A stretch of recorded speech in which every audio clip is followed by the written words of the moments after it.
So this is Troy Black, and my friend Ryan Howard is with me today. You're watching Filibusted, and we are talking about what I believe is the most critical issue of our time. And the reason I say that is because it's not directly the most critical issue, but indirectly, I believe it is, because at some point, everything is going to be either governed or influenced by AI. It's going to have its hand in any major political issue or social issue or infrastructure issue of today at some point is going to be touched by AI. And so the way we regulate AI now is going to affect everything in the future. So if we don't get it right, guess what? We've affected everything across the board. So this is an article from Amy B. Seifert at West Virginia University, FIU Law Review. And this came out September 2025. And one of the things that she talks about is she talks about how the public opinion polls conclude that the American public is in favor of regulating AI, which you could pretty much assume that.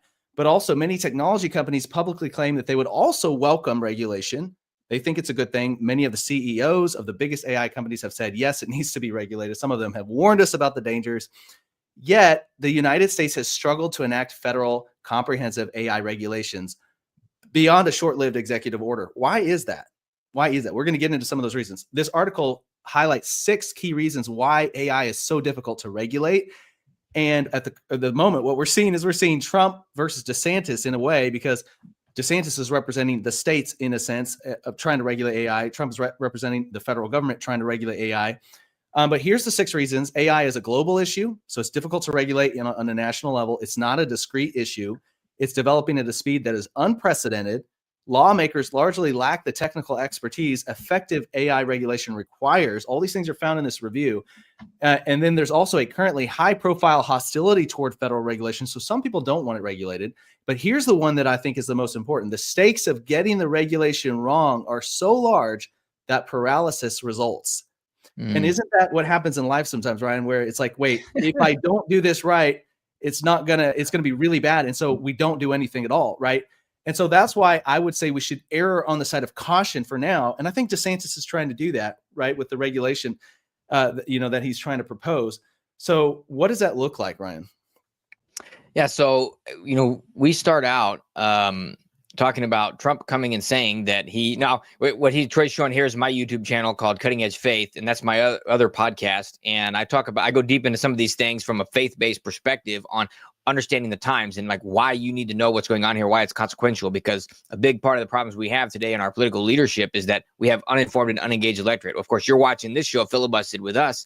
You're not uninformed and you're not unengaged. So, but that's a place where you can go deeper from a faith perspective into a lot of these things as well, and grow your faith and your boldness for Christ as well. But when it comes to this topic, so Trump is saying basically that we need, there needs to be one rule book because the U.S. is a leader in this space, is the undisputed world leader in this space, and the U.S. needs to stay the undisputed world leader in this space. And he's saying basically we can't have all these different state regulations cutting down and making it difficult and all this bureaucracy and red tape and all that for these companies so that it stifles growth and innovation and all that. And so he has on the next tab, he's got what they called America's AI Action Plan. And this came out back in July of 2025. And in summary, it's trying to shift the U.S. to a pro-innovation and low-regulation AI strategy. And then that is prioritizing U.S. global dominance in AI and giving a massive push to build these data centers, to build chips, to have energy capacity for all this stuff. And it repositions AI governance as a geopolitical issue. And so it's also a national security issue as well, which I think we can easily make the case for that.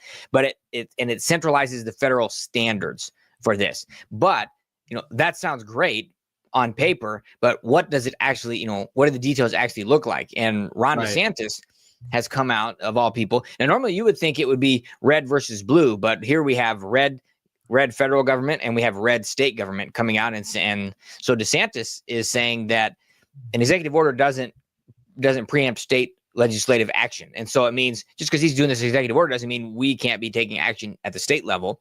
And he's basically saying the problem is that Congress has not proposed any coherent regulatory approach that would work. And this is just blocking states from doing anything for 10 years. And so he's calling this AI amnesty. He says it could lead to an age of what did he call it? An age of darkness and deceit if it's not done in the right way. Where, I mean, and I think it's, as we're going to get into some of this, it's pretty easy to make that case. And so this is, as you set up, it's a very important topic.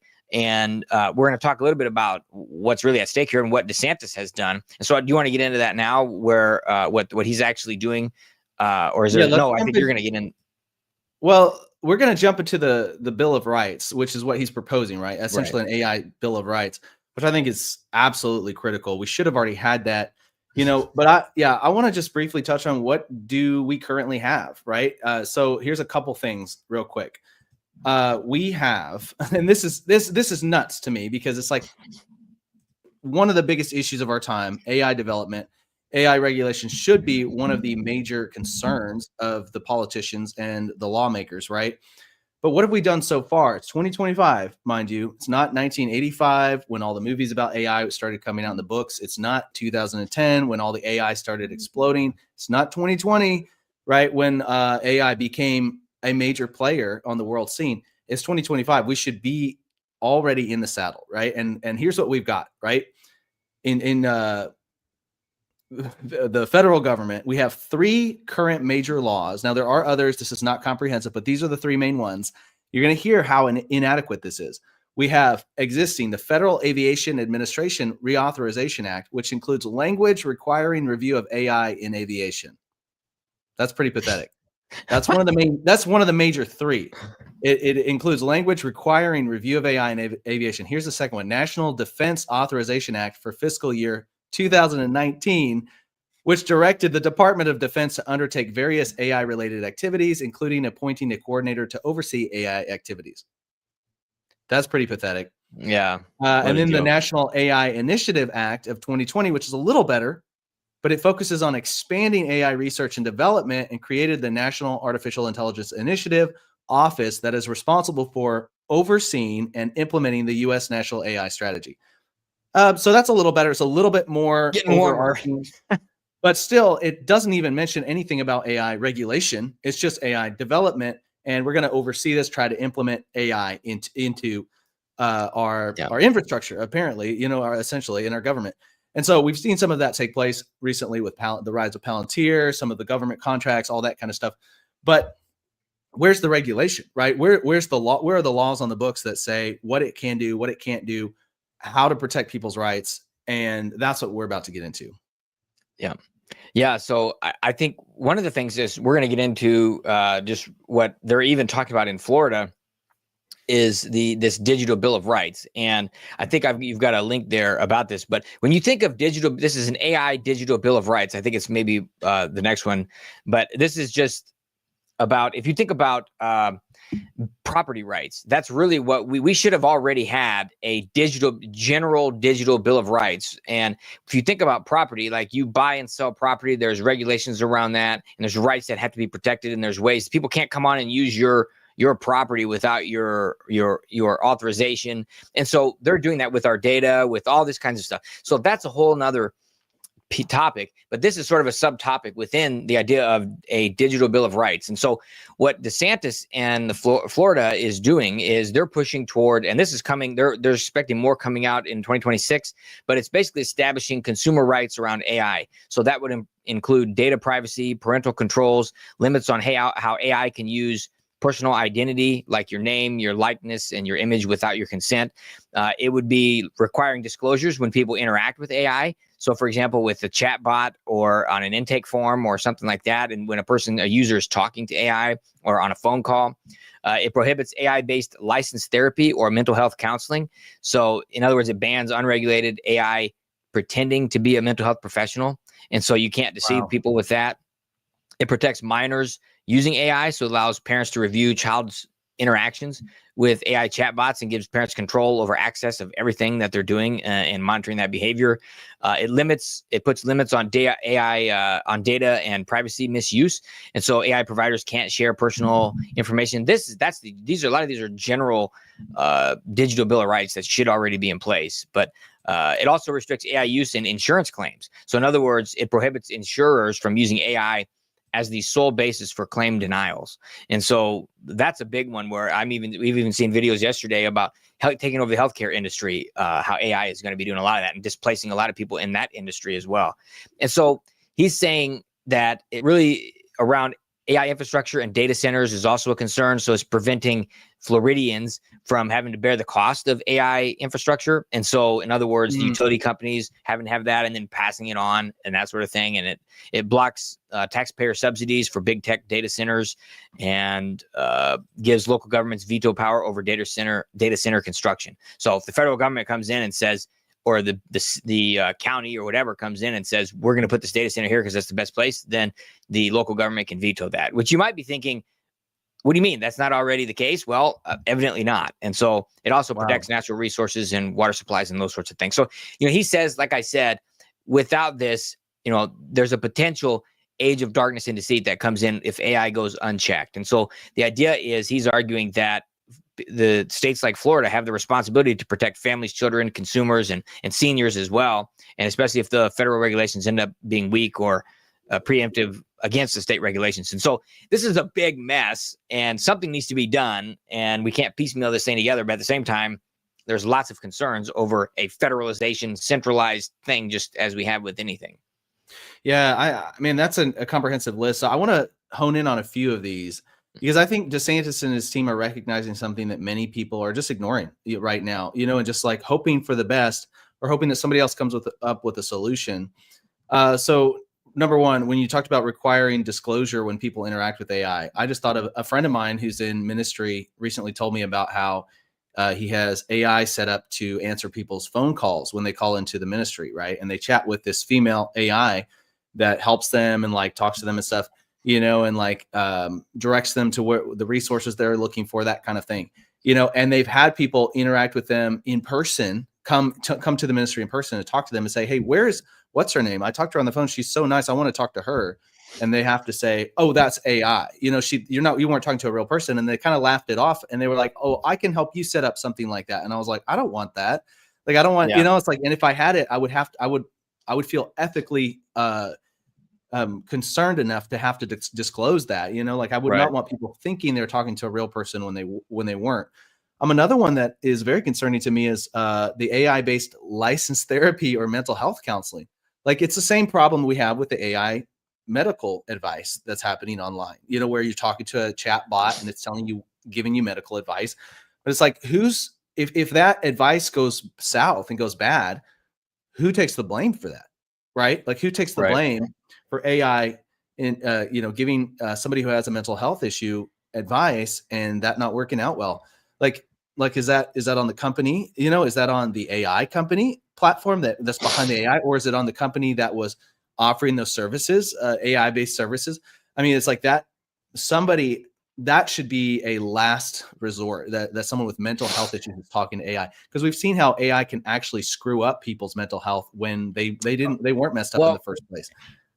Or even not a resort at all, because there's an emotional attachment that takes place, and that's really a big part of why it's so dangerous. And we've talked about studies in other episodes on what that does to people and how they feel like they can't shut down the AI and they have an emotional attachment to it, and it would just be a big deal if they couldn't chat with the AI thing anymore. And so even that's knowing that it's an AI. So imagine not knowing that a person thinks they're talking to a real person. And there are studies that have been done on people having emotional attachments to inanimate things. One of those things being worlds that they can live in, like a video game, a book series, a television series, a movie series, where it's like, I can't stop watching this movie series or whatever it is, or this book series. And it's almost like they've created an escapism. It's escapism, but it's a world that they created for themselves outside of reality that makes reality okay. Well, if you and that's not necessarily healthy, right? But take that to AI is the extreme version of that, where the characters in that world are not just outside of reality, but it's so convincing and so interactive that it makes you feel like it is reality. And so now it's not escapism; it's one step further. It's warped reality, And so there's just so many like red flags. Another one, when you're talking about the infrastructure. Absolutely. The people should not be paying for big companies to have the infrastructure available to them based on taxpayer money to be able to produce AI or run their AI systems or whatever it is. It's like, no, the companies need to be signing that check, not the public. Even if they're offering a service to the public via a government contract, if the companies are not able to fund themselves and they're not able to stay afloat, then we don't want them. We want the best version of that. We don't want to have to pay for it. Now, there are some things that the government's going to pay for. I get that. There's some of that's going to be happening. But when it comes to a competitive industry like this, the government should not be keeping companies afloat or like giving them all the subsidies possible. Like we need actual competitive businesses, vying for that market. And that's where I say that the most important thing is a general digital bill of rights that protects the rights of people, because we have a bill of rights in the United States, and that just eliminates a lot of the questions and issues and just clarifies things. So when people are trying to do things, then, that includes liability for companies. And so one of the concerns here is that this could shield companies and remove liability and pick winners and losers. And it's only these companies that are already very big companies that are going to be able to compete because they're getting all this money and they're not profitable. Like, they don't make money. It's called a startup. It's called a risky investment. I mean, they are not, as far as I understand, they're not profitable. And it's a bubble. It's a bubble that's going to burst, and it's going to burst because China's stealing the technology and it's offering it cheaper. Yeah, but also because you've got high schoolers who are better at AI development than some software engineers that have been in the business for 20 plus years, and they come up with a better way to do something in a month, and your whole $1 billion business is underwater all of a sudden.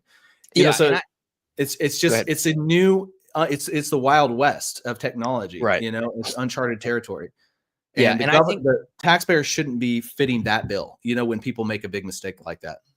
Right. And there is a place for government regulation. It's not zero regulation. It's a good idea to have fire escapes on the outside of buildings that are 4 stories tall, or to have alternative, an internal staircase for a building that has a 24 elevator, so but if you have other regulations where, like the example I've given on other episodes, where one inspector comes and tells this small business their door needs to swing outward for the emergency exit, and another one says it needs to swing inward, like, that's a problem. That's a huge waste. And those are, that's a silly example, but we can see here, like, the point is, it's not about regulating how companies can innovate. It's regulating what companies can do and take advantage of consumers. Like, that's what we're talking about. And so if we put the Bill of Rights in place that protects the rights, well, then they can still win this AI arms race while protecting the rights of Americans. So that just means other companies can't take that AI data, that AI technology, and implement it into their system and take advantage of the consumers in America. Like, that's what we're talking about here. And so that's why, if Congress needs to take action, the U.S. Congress needs to pass a digital Bill of Rights in general, and especially for AI. Yeah, which is why I'm on. If I had to pick sides, if I had to bet on this match between Trump and DeSantis, or I would be in DeSantis's locker room, encouraging him to keep fighting, because it's like I think that's the side I would wind up on, because at the end of the day, I'm not concerned about winning the AI arms race globally as much as I'm concerned about protecting people's rights nationally. And if we protect people's rights, then we can win the arms race in the right way. And if we don't do it in the right way, what you're talking about, DeSantis is warning about this age of darkness or deceit. 110%. That's what's going to happen if we don't do it the right way. Yeah. And how does that show up? Well, let me just give an example from China. And I think I've given this example several times before, but when people go during COVID, they got this new health and safety app. And so then to go get in their house, they have to scan it. To get into their own house, they have to scan their phone, and it shows green or red, whether they can get into their own home or not. And if it's red, well, it can say because they were in a zone, or it may not give a reason at all, and they can't get into their own house. So you have homelessness rising in China. This was back in 2020. So within 6 months of COVID, they repurposed the app to be a general purpose app. And now you can it could be a different reason, because they did some internet search online that the government didn't like, because they were looking for Bibles that are illegal to sell online in China. Okay. But then it's actually hidden there. And now if you're saying, oh, well, insurance agencies and they denied the claim and we don't know why, but that's what it is. They just pass the buck. It's just, well, we don't know exactly what it is.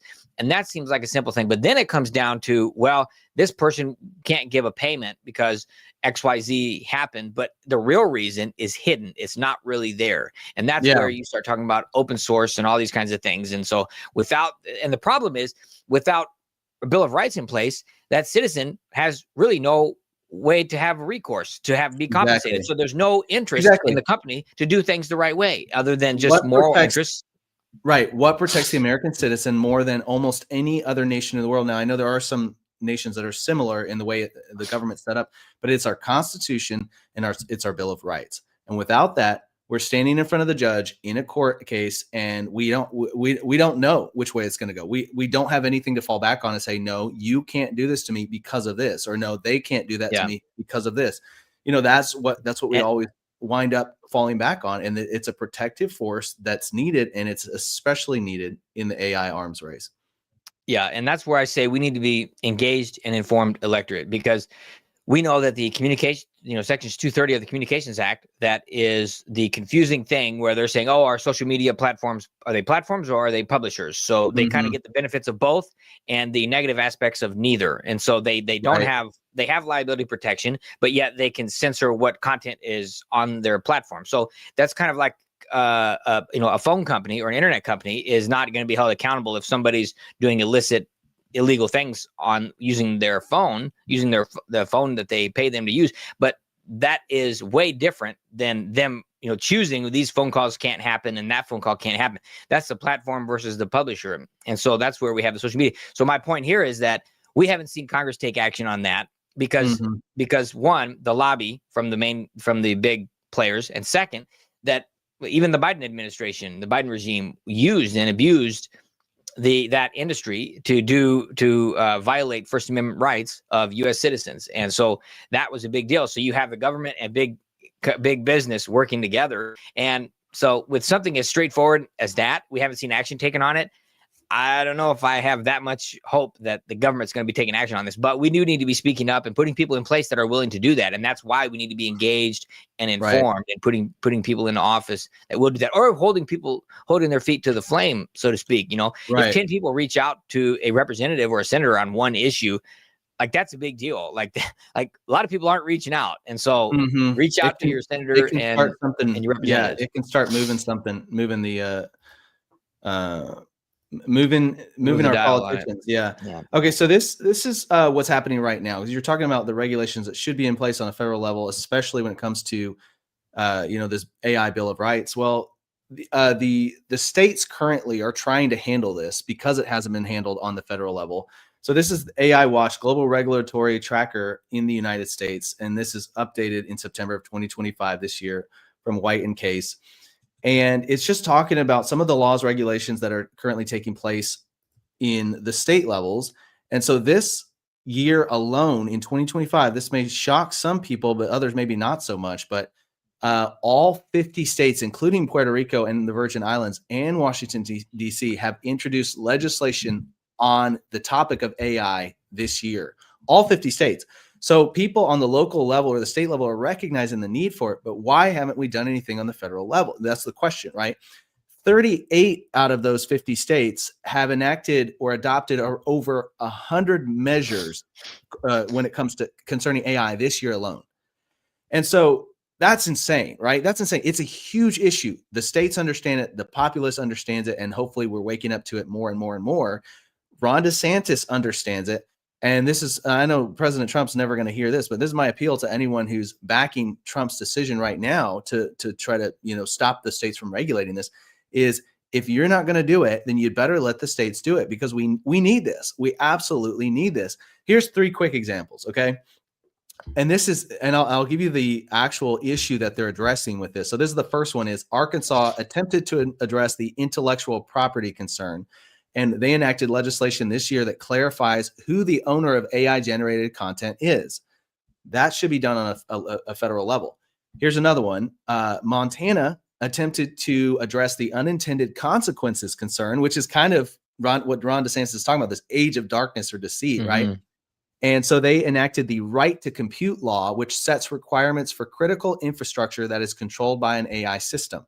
So if you're going to put AI over the infrastructure, you have critical requirements you have to meet first before you can do that. It's essentially a law for that to take place to try to protect people from AI takeovers, whatever it may be, from War of the Worlds or the real life Terminator taking place, whatever it is. So Montana Skynet. also, that same law, right to compute, also tried to address the privacy concern. So they set requirements for critical. I just typed that in twice, the same thing. But let me see if I can find it. Oh, sorry, it's North Dakota. They addressed the privacy concern. They established a new law that prohibits individuals from using an AI-powered robot to stalk or harass other individuals, which is absolutely going to happen. People are already using the internet to stalk and harass. They used their cars before that, right? And they're using email and telephone numbers, but now telephones currently, but now it's moving towards using AI-powered robots to stalk or harass other individuals. And so that is 100% against the law now in North Dakota, thank God. And they're protecting people's privacies. And that should be the law across the board when it comes to the federal regulations. So my hope and prayer is that we see more of this taking place on a federal level. And if Trump moves forward with this executive order and this action to block the states, and it's like, well, then there had better be a really, really, really good law, law that is followed up, a Bill of Rights on the federal level that's followed up. And if not, we're going to be calling for it, and I'm going to be standing outside, the White House with a sign. Trump, we love you, but you've got to get this in here. Got to get it going. Each one of those things you mentioned would be addressed with a Bill of Rights. If you think about at the foundation, if I have a right to free speech or a right to privacy, every right has a corresponding responsibility for everybody else. So in other words, if I have a right to free speech, you have a responsibility to not infringe on my right. You see, and so if an AI company comes out and their tools being used to infringe on some right that I have, my right to privacy or data or whatever it might be, then somebody is to be held liable. And then the law would go and determine, is it the person who used the AI to do it, or is it the company that issued the AI to do it? Okay, fine. That's another conversation. But we know that the right was violated. And that's why we need the Bill of Rights first. And that would cut it out at the root level. And so that's where the conversation really should be. Yeah, and it would help to form all of the, it's like my daughter is into making cookies right now. She's just started baking. She's 9 years old. And so she just got into baking. And obviously we have all these different like little cookie shapes that she uses. And so it's like, once you've got the shape created, once you have that, then you can always replicate that under a bunch of different circumstances, no matter what kind of cookie you're making. Right. Mm-hmm. And so you have to have that. You have to have the Bill of Rights in place, the AI Bill of Rights, so that okay, no, this regulation is going to fit that shape. It's going to fit this template. No, this regulation is going to have to fit that template. It's going to have to line up with the main prerogative, and the main prerogative is to protect people's rights, because that's what this country was built on. And that's what we need to, we're building the next level. The technocracy is taking over, unfortunately. And it's like, well, at least give us a darn Bill of Rights before you do that, please. That would be my ask. So yeah, y'all can tell I'm a little frustrated by this, but yes. And I think, that's where, and I did an episode you can search on my channel about digital Bill of Rights and tech censorship and communism. And it's really getting into the fact that, if you literally just go look at property rights and then transfer that to how could this translate into a digital right, like a digital property right, that's basically what it is. It's like transferability, ability to sell it, ability to have it removed, ability to have, privacy, access, all those kinds of things. That is exactly the same thing.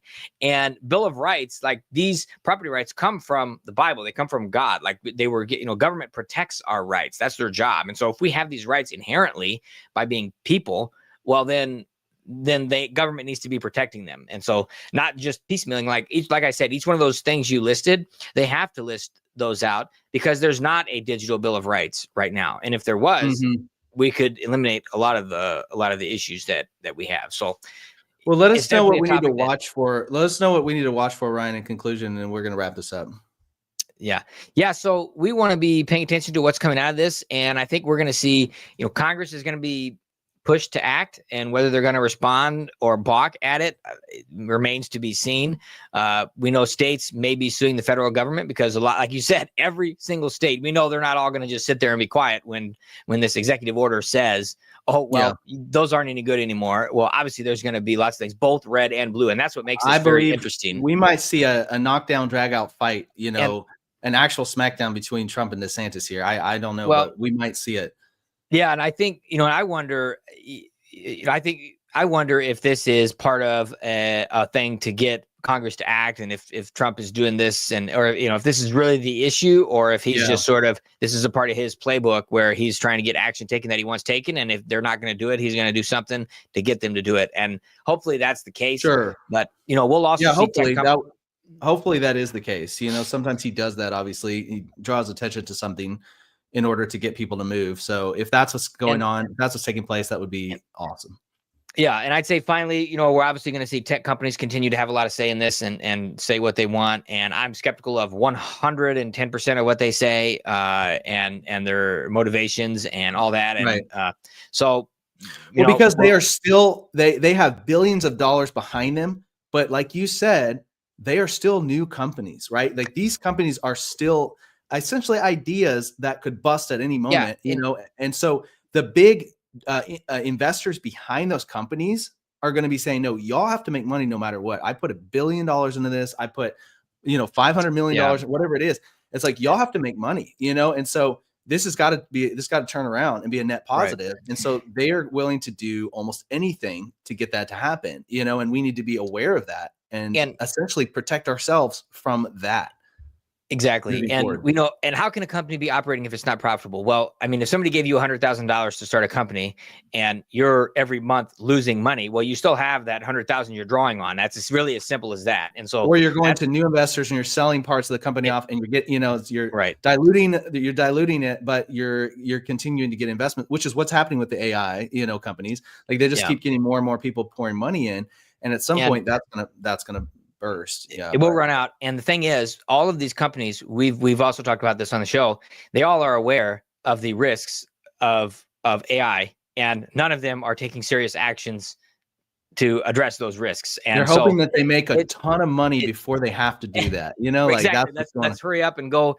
But the thing is, we're also going to see is real people, families, consumers, workers will have the consequences of this. And that's why we must be engaged and involved and paying attention and pushing our regulators and people to do what's right. And so that's what we need to be doing. Awesome. Great episode. Y'all let us know in the comments what you think about it. Are you on Team Trump? I'm not trying not to split people up, but you know what I mean. I'm rooting for both of them to make good decisions, and I'm hoping that they come to a good agreement and conclusion between the states and the federal. But let us know if you're on in this case Team Trump or Team DeSantis or Team States versus Team Federal. But yeah, and we will see y'all next time.